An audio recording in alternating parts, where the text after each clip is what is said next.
Today, as we dive fin too deep with myself and Neal Driscoll, we're going to take a little bit of a victory lap. We were telling you about Kenneth Grant and Jonah Savaiinaea on this channel, and specifically on this show back in like October, November. I was talking about Quinn Ewers on this show and on this channel in September. We're taking some victory laps, but we're going to get Neal's thoughts. I know y'all want to hear about the backflips he was doing when Kenneth Grant was drafted, so we'll discuss that. Also, I want to ask him, and we're going to have a good conversation about this. From an in-structure standpoint, is Quinn Ewers the best contingency plan at quarterback on this roster right now? And will he be given a fair shot due to Zach Wilson's guaranteed moolah? We're going to talk about it all. Smash that like button. Subscribe if you are new. And as always, let's get into this.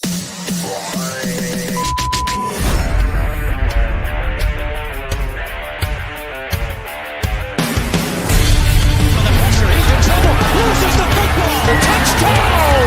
Got it! You have got to be kidding me. Jalen Waddle has a Dolphin touchdown. And he will score! Field down the near side, man open, touchdown!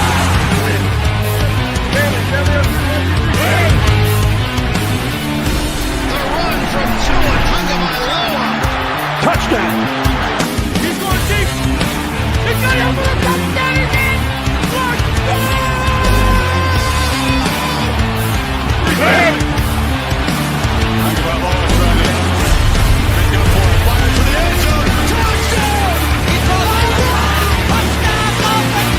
Beautiful day to be a Dolphins fan.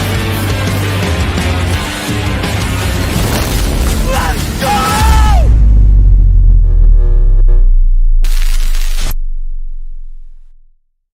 You're listening to Fin Too Deep. Tua back to throw. Blitz coming. They get to him. No, he takes off running. And he's in. Touchdown, Miami. With the sixth pick in the 2021 NFL Draft, the Miami Dolphins select Jalen Waddle. Giving you unfiltered, informed, and controversial takes on the Miami Dolphins and the NFL Draft. Here's Reason and Neal. What is good, Fin Nation?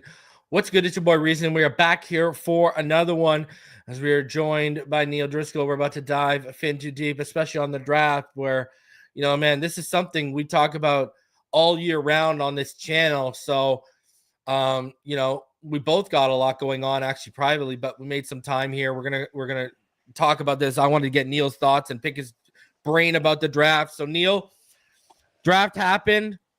We'll get into the Dolphins, but first and foremost, I got to ask you, like ask everyone else, thoughts on the Shedeur slide? Craziest thing I think I've ever seen in the draft, to be honest. Like, him falling to the fifth round. If it was like the second round, third round, it's like, okay. I kind of think he's a late second round, early third round type of player, right? He was I think he was my QB4 in this draft class in a weak quarterback group. I had Milroe, Dart, and obviously Cam Ward all ahead of him. But him falling to the fifth round was absolutely insanity to me. And, Cleveland, like, going Dylan Gabriel, then going Shedeur Sanders, man, that team just seems like they just don't really know what their plan is. And they just try to swing at anything that moves. But, yeah, I thought that was absolutely insane. One of the craziest things I've ever seen. And overall, the draft, now that we see all these leaks of these kids calling these draft picks and doing the prank call, like what the hell is going on, man?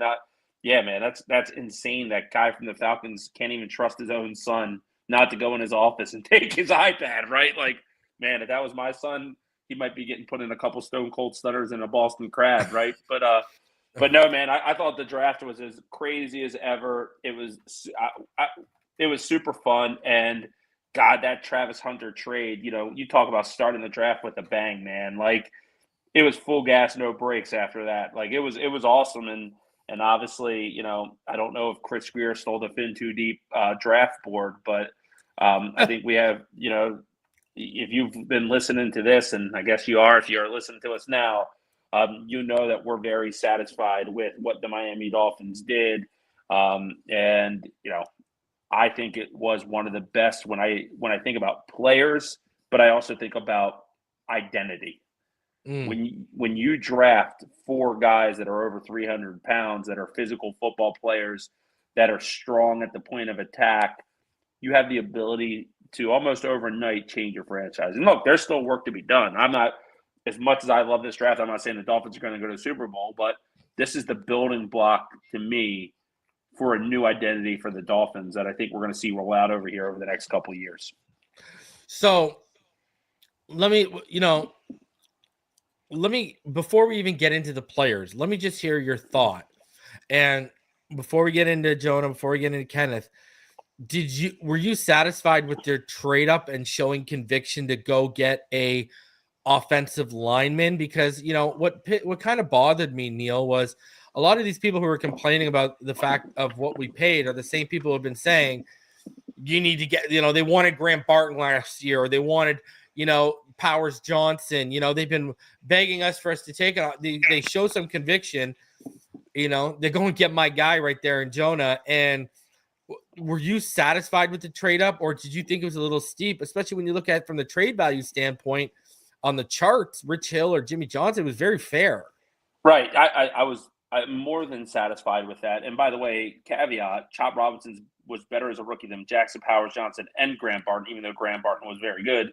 Chop Robinson was the third in defensive rookie of the year voting. So, sometimes before you take laps of, this player would have been a better pick, have some depth there. But, 5 years ago, reason we've talked about this on this podcast for years, we had the ability to get a guy like Tristan Wirfs. If we wanted to part with some draft picks and mid-round draft picks, we stayed pat. We had Austin Jackson.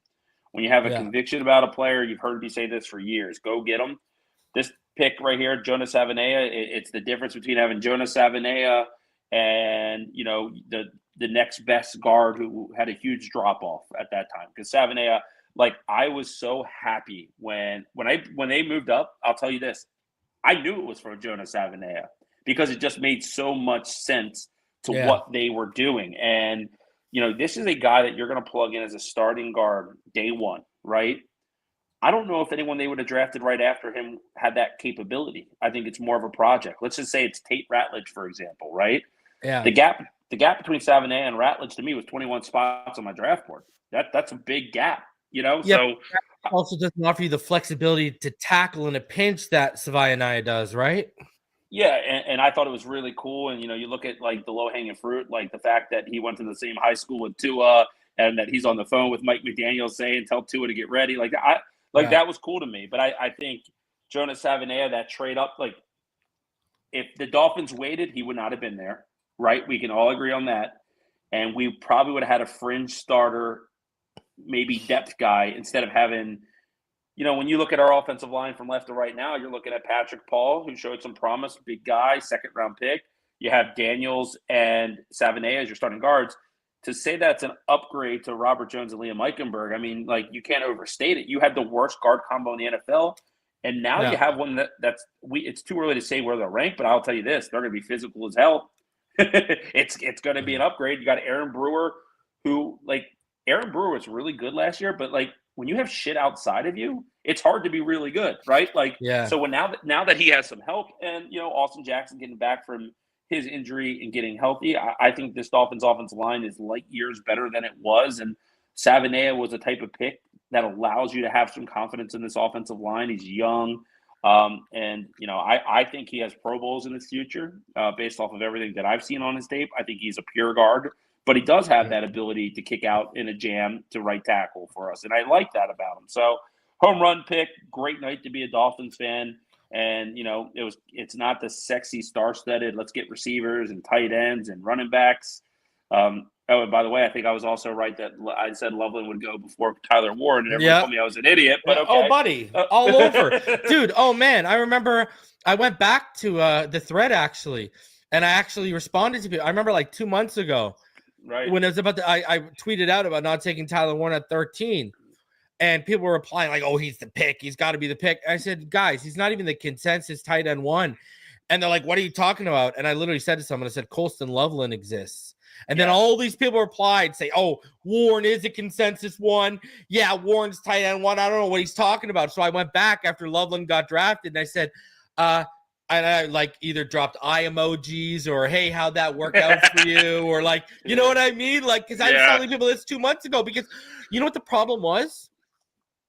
First of all, Dolphin fans, if you're going to be echo chambers when it comes to the draft, we've already proven this is where you want to be the echo chamber of, okay? Don't worry. We do see other people across the content creation land who have already adapted and become echo chambers to what we say here or what I say when it comes to the draft. Well, we've already seen it and realized it, okay? So we already know that's out there. But fans, if you want to become an echo chamber, become an echo chamber of Fin Too Deep, all right? So, I mean, all these other people are telling them Tyler Warren's this, Tyler Warren's going to take that, and then you got everyone all gaslit on Tyler Warren. When I got to come in here and say, listen, he's not Brock Bowers. Whoever's telling you that is crazy. He's, Brock Bowers, you knew. He's, remember last year, Neal was telling everyone, trade up for Brock. He's going to get a gold jacket. He could be tight end 1 in year 1. You know what I mean? In the league. And everyone, reason you're crazy. He plays out that way. There he is.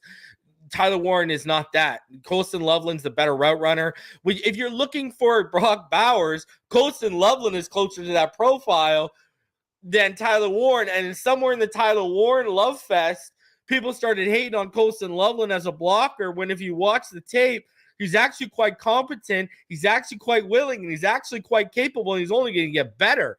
But anyways, I digress. These people just got caught in this echo chamber and this narrow tunnel vision, and it's not even like, hey, Neal, yeah, we were telling them Loveland could very well go ahead of him. Not only were we telling them, but still, Neal, they have not learned. It goes back to what we said about Barton and Jackson Powers Johnson. There are certain positions Chris Greer values in the first round, and tight end is not one of those in the top 15. Just like y'all are now, we finally convinced everyone they're not going to take a guard in the top 20 or top 25, let alone maybe even the whole first round. People are finally catching up to that and what we've been telling them for years. But now people are starting to realize, like, look at DT market is getting paid, not the tight end market. DT is turning into a premium position before our eyes, Neal. That's why they'll go for a guy like Kenneth Grant all day, every day, and twice on Sunday over someone like Tyler Warren. Right. And I was getting, after I was happy with the draft, so I was posting a little bit on Twitter, and, I'm getting people say you'd be happy no matter what they do. Here's one thing. There's something called a sequence of events, right? And I post my draft board, my positional rankings, and everything prior to the draft. One trade I don't have, and I wish I did, because I'd pick the winning lottery numbers, and I'd have a indoor wiffle ball field in my house, a wiffle ball league in my house. But I can't tell into the future as much as I want to. So maybe I'm a shitty evaluator, but I'm not gloating and taking victory laps because I'm a homer. Like, the reality is I posted my positional rankings a big board before the draft, and how it fell is how it fell. Maybe I am insane for having Kenny Grant as my 4th overall player, but I heard this when the pick was in, and then you saw people running rampant with it, and it was the Dexter Lawrence comp. And if this guy is in the ballpark of Dexter Lawrence, it's a home run. But I think they're a little bit different of players too. You know what I mean? Can I say something, Neal? I hate Neal. We've been talking draft. We don't just start talking draft in March and become draft analysts in March. Like, we're already on 99% of these people. Me and him were talking about the 2026 quarterback class before we went live here. Okay, and let's just be honest here. So, anyways, my whole thing, Neal, with I kind of lost my. What were you saying? I lost my. You were saying the Dexter Lawrence comp. Oh yeah, I hate comps, Neal. You've been talking draft for me for how long, right? I kind of see Vita Vea with more athletic upside. That's what I see, bro. Like Vita Vea prime, like the just crazy disruptor, the crazy, gap eater in the run game. Like I see that in the prime when the Bucs won a championship, but more athletic. So, there's real talk. I mean, Neal, you've heard Joel Klatt and stuff. There's real talk that, now people are echoing what me and you have been echoing. He could be a top 10 player in this draft. Yeah. Oh, I think so. When it's all said and done. I was deep down happy when Mason Graham went 5 because I did think that if he fell, the Dolphins would be a likely landing spot for him, and my Kenny Grant dream would evaporate. And again, it's not just the talent; it's the identity. It's like look at that him in that lime green shirt getting out of the car and showing up to the facility, like. He doesn't even look like a normal human being. He's so big, right? Like, bro. Yeah. Like it's unbelievable. But like he's in, and man, it reminds me so much of a Baltimore Raven type pick. And it's just funny to me. One thing I do find ironic is that if he goes to Baltimore, the Ravens, they drafted in the trenches. He's the best player. It's just because the Dolphins. There's some analysts that are taking shots. Like, is he just a nose tackle?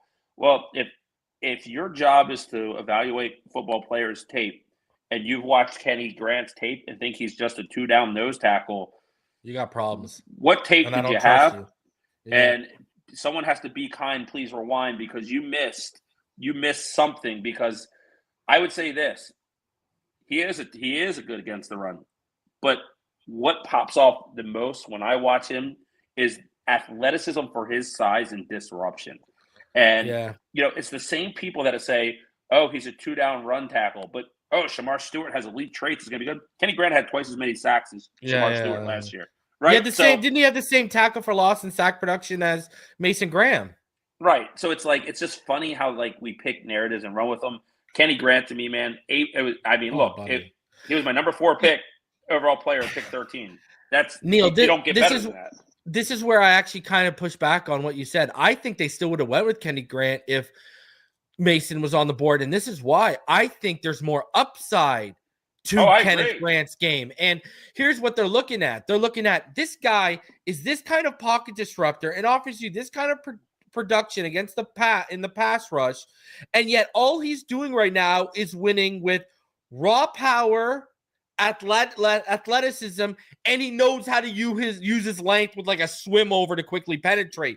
But they're looking at him like, man, if we develop his pass rush game plan, his pass rush repertoire in terms of bag of tricks, and his counter move set, we got a freak on it. That's what they're looking at. And I think they're looking at Mason and they're looking at, he's a good athlete, but he's not an alien athlete like Kenneth Grant. And Mason's a little bit more refined in those areas. So they're probably looking at it like, the ceiling is far higher with Kenneth. And it kind of goes back to, remember, Dexter Lawrence was on the board, and who'd they take? Wilkins. Why? Wilkins was a better athlete, right?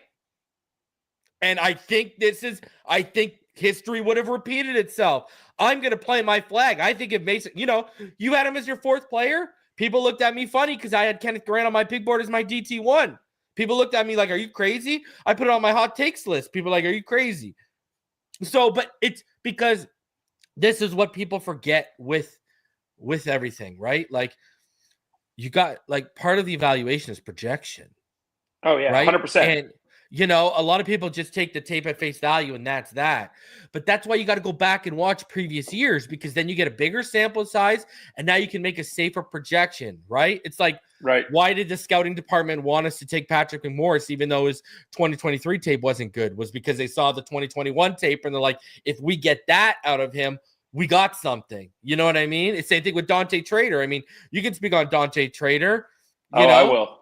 Yeah. You look at the tape a couple years ago, you're like, okay, whoa, we got something here. It's kind of similar to Patrick McMorris, isn't it? Where you look at the old tape and you're like, okay, yeah, I like this. Maybe top 100, top 120 player in this draft. You look at last year's tape, you're like, he's not in the top 100, top 125. And sure enough, what happens? He falls outside of it, right? Yeah, the only thing that makes me sad is I've always been a big proponent that the draft should be before free agency. And I believe if it was, that's a good point. I think Anthony Weaver could have sold Calais Campbell to coming back with Grant and Sealer, and that would have been so fun to watch, man. So, but no, I think Kenny Grant was an absolute home run pick. Then we get up, the big trade up, and people, one of the values of having compensatory picks is that it creates the ability to be agile up and down the draft board when players fall. Pick 98. I mean, I'm not saying we couldn't have got a good player there. We were kind of talking before we jumped on here, and it could have been CJ West at 98, but to go up and get Jonah Savaiinaea at 37 when like drafting a guard isn't really Chris Greer's MO, but like this is the guard I think that we all universally wanted. He's a plug and play. I thought that was an awesome move. He was my 29th overall player, drafted at 37. Again, very good value. I'm not losing sleep over pick 98. I'm really not. To go get especially your guy. when you saw what was on the board. Neal, you would have had to trade up from 98 anyways because that corner run happened right before you drafted or in the 70s, 80s, right? You would have had to trade up from 98 anyways. Right. Well, and then based off my board, my best value was Jordan Phillips from Maryland. I had him as my 82nd overall player, and we got him at 143. Wow. And one of the reasons that's why a projection because the production didn't back it, Yeah, well, and it's also it's one of those things that you have to look at what they do, right? What is the traits? Yep. Like he is very active behind the line of scrimmage. Yep. He's got heavy hands. 20. He's a baby. Yeah, I was just gonna say he's a baby. Like I got it. I'm a Maryland alum. Yeah, I know some people over the there. The upside's real with that kid. Yeah, the upside's real with that kid. And again, like you're going to hear me continue to say this, and it's a compliment. It's a Baltimore Ravens type of pick. Like that is. I'm going to keep saying this. It is. And Benito, your days are numbered, brother. I hate to be the one to tell you, but your days are numbered, brother. I agree. Well, then you get Jason Marshall, and I saw what Steve said. I'll say this. I had him as my 127th overall player. He went 150. Still so good value. I'm not saying he's a day one starter. I actually think that he probably doesn't contribute much as a rookie. But I think that he has unreal athleticism. He's got good football pedigree. It wouldn't surprise me if I'm not saying he's going to be a starting corner in this league, but I think he can be a guy that shows up on nickel situations or dime situations. Neal, if we're going for unreal athleticism, Neal, okay? And I just want to ask you this, okay? You can keep going through the picks after this. Why aren't you taking Frasier, who's a little bit of a better athlete and has legitimate ball production? This guy hasn't had an interception in 2 years. If I claim any team, it's the Gators. You know this about me. This guy's a failed project at Florida. Let's be real here. Can he make plays on the ball because he has good recovery speed and closing speed? Sure, he can make a play and break the ball up 110%. But if we were, because I get what you're saying, and that's what I think the play was too, the athleticism. But why aren't we just going Zaw? And I'm not saying you, but this is what I've said before with this. And don't give me the UTSA argument because we saw what Reek Woolen is doing over there. So that's my thing here. Like, same thing with, and I'm going to get your thoughts on Dante Trader.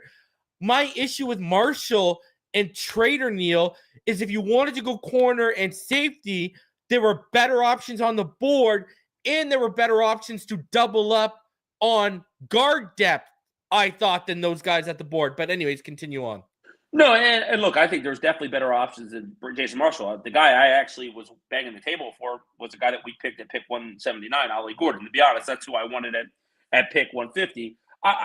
And I think I had Frasier ranked higher than Marshall as well. I just don't think it's a horrible pick to take a guy in round 5 that had elite traits coming out of high school. And the Dolphins have shown a propensity to develop corners. Well, and you're right, 110%. But a key thing, too, is, and I've said this, I can't call them horrible, bad picks or say I hate the picks because we're getting into glorified UDFA territory almost here, right? So you'll never hear me say, I hate this 5th-round pick. You'll hear me say, like I'll go in a different direction. But, hey, they proved me wrong on Patrick McMorris, so I'll give them the benefit of the doubt anyways. Right, and if this pick was Jalen Conyers, the tight end for Texas Tech, it's a B+A pick, right? So, like, that's how the... Bye-bye, Julian. His days are number 2, Neal, and so is Akamas with Andrew Armstrong. I love it.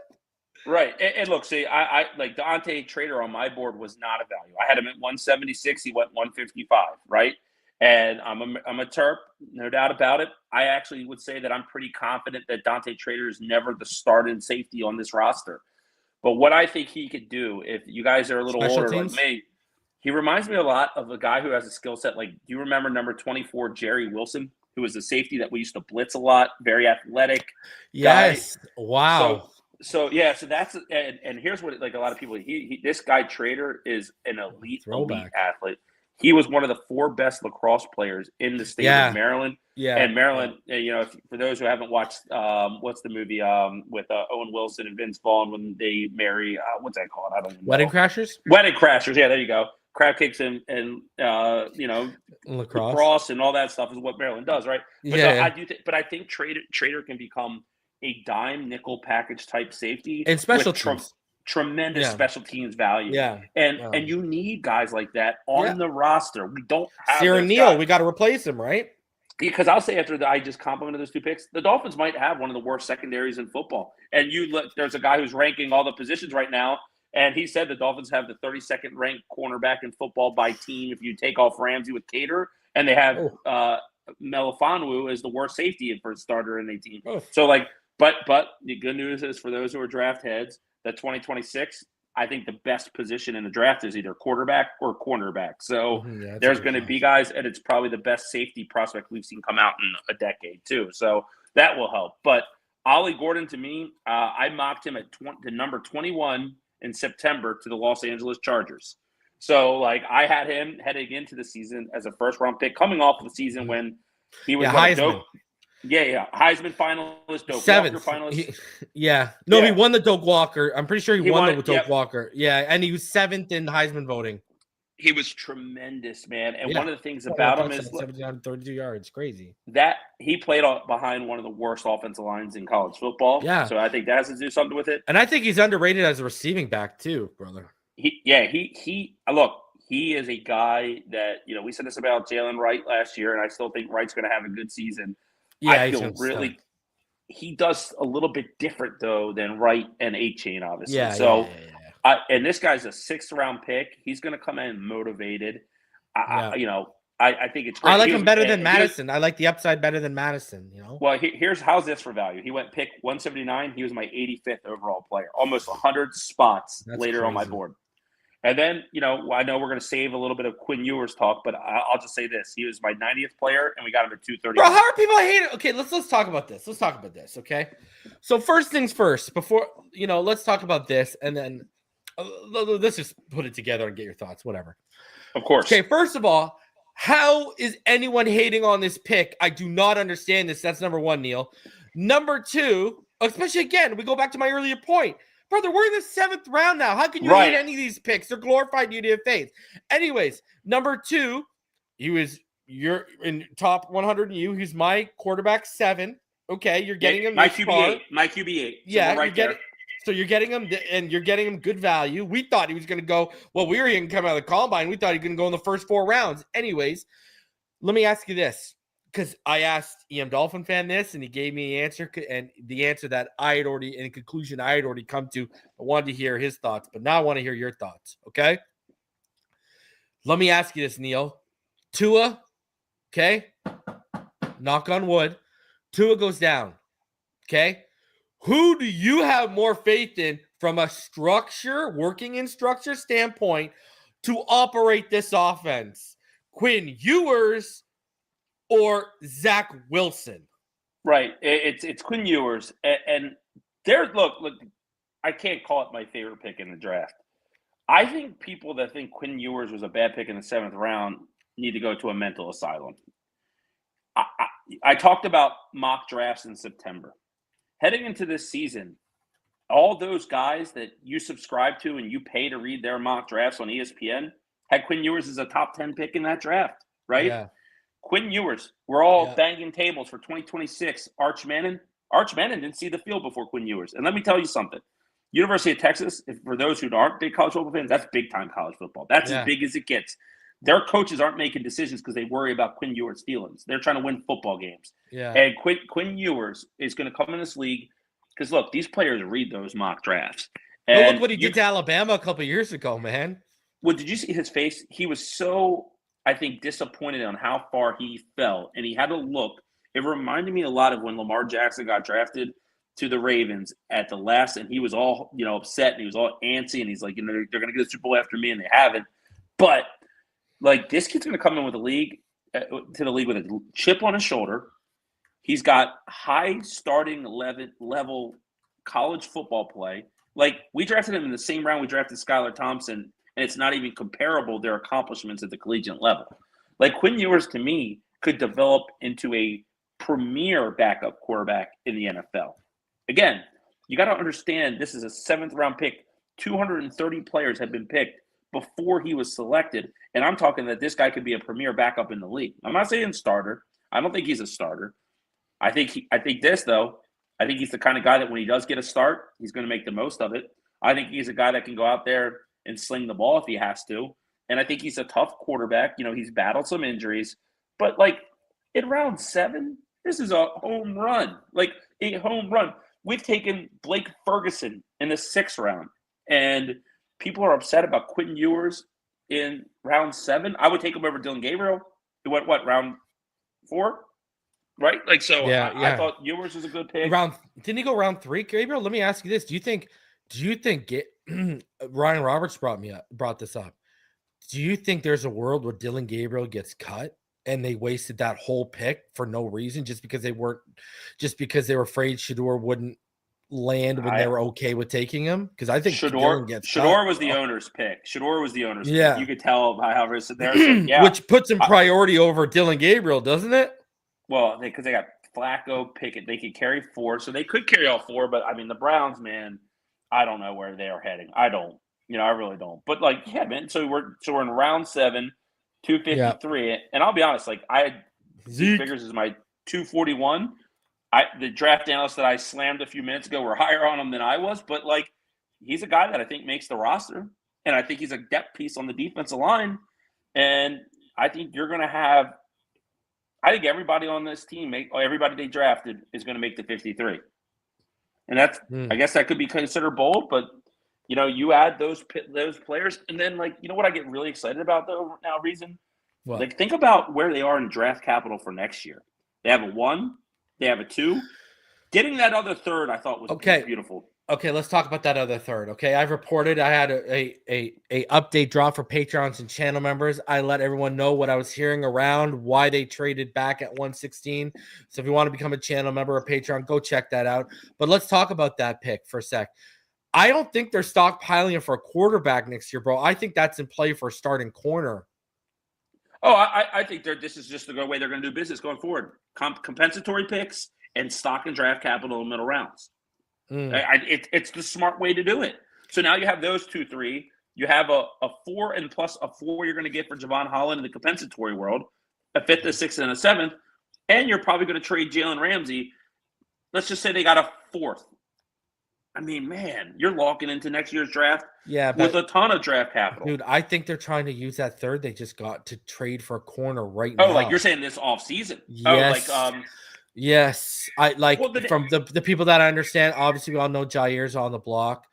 I've heard Jalen Watson is on the block from Kansas City, and then I've actually read in articles he's on the block too. I would do that in a second. It's because they can't pay him. Who else is on the block? Newsome is on the block. Yeah, I saw Greg Newsome, and that makes a lot of sense. Amik Robertson is on the block, but the problem with like Greg Newsome is he's not a 1, right? Yeah, like. But then you look at it like, okay, yeah, they had Marlon Humphrey, but was Marlon Humphrey ever elite? No, but you look in 2022, they were making it worth with like Brandon Stevens, Rock Ya-Sin, and like Arthur Mallet, and like other, they had one good, and I think you're going to see Kohu more on the boundary this year, bro. Yeah, and look, it's like Greer said this, it's a big year for Cam Smith. I do think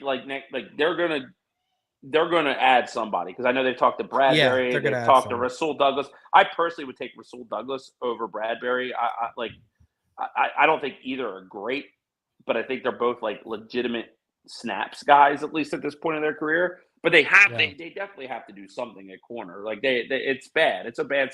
Their secondary is really bad right now, and it's okay because I'd rather them build up front first. But I don't know this. And I don't think it's likely, but part of me does wonder if there's any way that you could, kind of mend the fences with Jalen Ramsey. I don't think it's done. I think it's done. Yeah, I think it's done. And that's where it gets a little tougher because it's hard. I mean, I guess we don't know who's going to be June 1 cuts. But yeah, I mean, trading a third, we'll see it. But how many aren't we like 5 over? What are we 4 or 5 over the roster number right now? Yeah. After the draft, after we sign all those guys, yeah. And trading Ramsey after June 1st from the salary cap perspective makes a lot of sense too. So yeah, I think it's probably coming, and I'd honestly rather probably do it for a player that could be a young start controllable player over a draft pick if it makes sense. Yeah. But yeah, they're not done though. They're not they're going to add some free agents. You think they're going to add a Dante Samuel, or no, he's not physical enough? I actually think they're just more concerned about the injuries with him, man. Like I think teams are worried about his injury. On a 1-year prove-it deal, he's the perfect player like right now that we could use. I think, right? Like, yeah. I mean, it's tough. Like, it's so and let me get this: you're not down for bringing back X, right? Not at this point. Not after a whole offseason. No, he's been out of he's been out of football. He's had lower extremity injuries before, bro. Well, look, and I'll say this, and I mean this in all sincerity. Like, he's my favorite cornerback over Surtain and Madison. Like, he's my favorite corner of all time for the Dolphins, Xavier Howard. But at the end, he started to get cooked. He looked like his knees were giving up. Like, I don't think, look, if Xavier Howard had a lot of gas in the tank, one of those contenders down the stretch last year would have tried to bring him out, I think. You know what I mean? I just don't think. That stuff he did off the field with the kid, right? Sending the pictures. The pictures of the mother to the kid. I think he's been blackballed a little because of that. And we're trying to clean up the culture here. We're trying to build something. Like I just don't think it's a really good fit. But I do think they'll do something. And I know it's really important to worry about wins and losses and playoffs, and that we're all chasing that.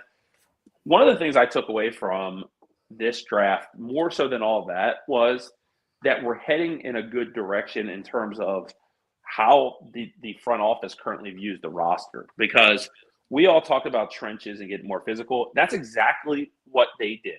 That's exactly what they did. And now we're trying to change that soft narrative, right, Neal? Right. Yeah. And now we're talking about the secondary, right?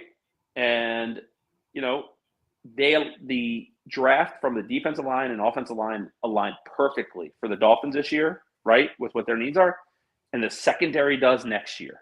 And it's an unbelievable safety class. It is a unbelievable corner class. Yeah. There is 6 or 7 round 1 guys, and I'm not even talking about guys like Takario Davis, who's at Washington. There's just so many guys out there. Like I kind of started to put my list together, and I'm like, holy crap, man! This is the year the Dolphins got to get a corner, right? So, there's a lot of work to be done still.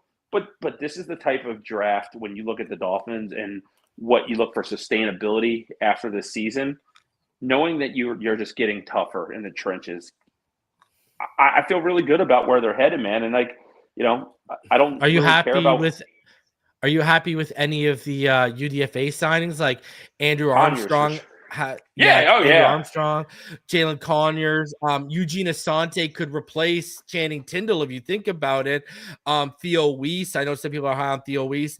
BJ Adams, who they brought in for a 30 visit, Neal, and he's more of a man guy. And then John Sanders, the safety from Ole Miss, has a little bit of upside and ball hawking ability to his game. Are there any of the UDFAs that you're really high on? Yeah, and when we talked about our deep sleepers like 3 weeks ago, I said Andrew Armstrong. I think the guy has tremendous hands. Yeah. I think he's a guy that we're all waiting to see what Taj Washington brings. Armstrong might take that 6th receiver roster spot for him. He's that type of player. I thought Conyers was one of the best free agent signings, period. When you look at our tight end room, we didn't get a tight end in the draft like I think we wanted. But we got a guy that's probably a 4th round talent, as an should have been drafted. Yeah. And then BJ Adams, I'll tell you, man, I mocked him to the Dolphins in my final mock in the 7th round just because I know they showed a lot of interest in him. He's a guy that probably starts his career in Miami as a practice squad guy, but don't be surprised if he's this year's Storm Duck, right? He could totally be that type of player. So I think they did good. The free agent mark, it's kind of crazy, how the draft ends and all those players just start getting signed like crazy, man. It's fast and furious. One guy who I was really shocked was Raheem Sanders didn't get drafted at all. Yeah, so was I. There's a couple of guys that I'm shocked. Well, I'm not Isaiah Bond. We all know why he fell, so I'm not shocked about that. But there were a couple of guys that I was shocked that fell, like Luke Lachey fell as well. That tight end. Dude, good tight ends fell too, eh?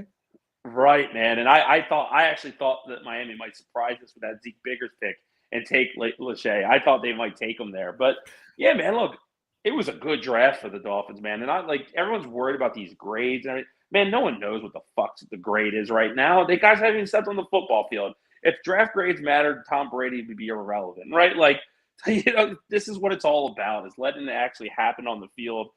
Like, it seems like we got good, young, high character guys that, like a guy like Jordan Phillips, like one thing we didn't talk about, like at 20 years old, like I don't even think his body has fully developed at this point. Like he can add mass quickly. And like an NFL training regimen, like can you imagine how can a guy like Kenny Grant get stronger? But he can, like these guys that are coming in, like Savaiinaea, like these guys are freaking workout warriors, freaks, athletic freaks that are going to come in here. And, man, they're going to get stronger. They're going to get, good strength training, get physical. I mean, what we've seen on their college tape is just the kind of the tip of the iceberg here. I think all these players have high ceilings. And even at left guard, a guy like, Savaiinaea has a high ceiling, but they also have high floors. So it's like, yeah, it's true. It's smart drafting by them, man. Like, we were the biggest Kenny Grant advocates that I saw out there. Like, I don't think anyone came close. But, like, there's a reason, because you and I share a vision what these players could do as Miami Dolphins. Not just what they did at Michigan or Arizona, but what they could do for us. And, like, man, I feel so much better about our defensive line, which is one of my biggest concerns. That front is nasty. Imagine if they would have got Dre Greenlaw and Bosa. Right. And look, and here's the thing, man. I'm telling you, like, it's a whole year away, but they're going to be loaded with draft picks. Like, there's guys like Caleb Banks out of Florida. Like, I think they're going to continue to add to that defensive front, man, for years. Because who I heard they were really high on multiple times heading into that draft, and he went, and I think it might have caused them to trade up so they didn't miss out on another one of their guys. They were super high on Carson Schwessinger. Now, I was told they're super high on him, but they kind of view as linebackers like a luxury pick. And I think when Schwessinger went to start the round, and then they got the intel that the Patriots were in on him on Savaiinaea at 38, they're like, yo, we're not sitting on our hands. And, they're like, we're moving up. And so, man, I give them respect for doing that. Look, Career and them had a good draft. I mean, it's always good to see those calls when they're making to the players. But they had a good draft, man. And, like and Ogbah, his base salary just came in. It's going to be over $3 million, meaning it's going to be a comp pick for Holland if this stays.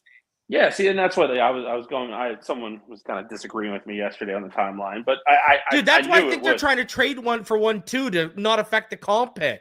That's another reason why I think they're trying to trade for a corner instead of dishing out the cash, because they might add a veteran who's cheaper than that, but I think they would prefer to trade for one so they don't lose the comp pick. Yeah, and look, they operated for sure in this free agency with the mind on the comp formula, and it's what they should do going forward. Yeah, and I think we're going to lose another player on next offseason. Jalen Phillips, I do. I think if Chop takes that step, it's going to be hard to pay a guy like Phillips $20+ million a year with his injury history. But there's another guy that will go get a big contract and probably fetch you a third-round compensatory pick in next year's draft, 2027. Like, it's just going to keep happening, man. So, and another way we'll probably get a compensatory pick is I hate to lose him, but I think that Anthony Weaver is going to get a job next head coaching cycle if it's not for us. And I agree. He was close, I think, this year. I think it's a no-brainer that he's going to be a top candidate next year. So we'll see, man. But no, good draft, awesome. Yeah. The Kenny Grant pick. I told everyone I wasn't going to buy a Dolphins jersey, and I ordered a Kenny Grant jersey. So, bro, I got to catch up, I got to buy my man crushes. I've been slacking. I got to get my H-chan.